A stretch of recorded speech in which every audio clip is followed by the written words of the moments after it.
പിണറായി വിജയൻ മന്ത്രിസഭ ബുധനാഴ്ച സത്യപ്രതിജ്ഞ ചെയ്തേക്കും.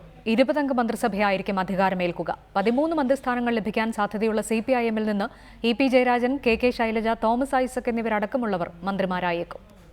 പിണറായി മന്ത്രിസഭയിലെ അംഗങ്ങൾ ആരൊക്കെയാണെന്നറിയാൻ രാഷ്ട്രീയ കേരളത്തിന് ആകാംക്ഷയുണ്ട്. CPIM നേതൃത്വം പരിഗണിക്കുന്നത് ഇവരെയൊക്കെയാണ്.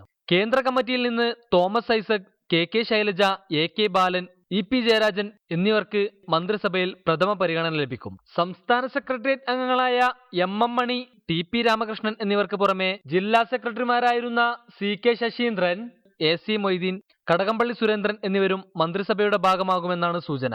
VS പക്ഷത്ത് നിന്ന് S ശർമ്മ, മേഴ്സിക്കുട്ടിയമ്മ എന്നിവരുടെ പേരുകളാണ് പരിഗണിക്കുന്നത്.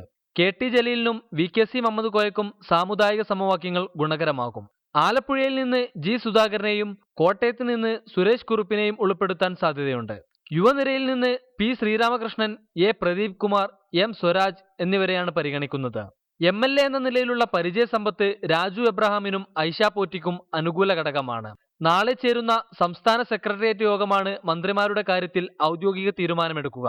കേന്ദ്ര നേതൃത്വത്തിന്റെ അനുമതിയോടുകൂടി മന്ത്രിമാരെ പ്രഖ്യാപിച്ച് ബുധനാഴ്ച മന്ത്രിസഭ അധികാരമേൽക്കാനാണ് സാധ്യത. റിപ്പോർട്ടർ, തിരുവനന്തപുരം.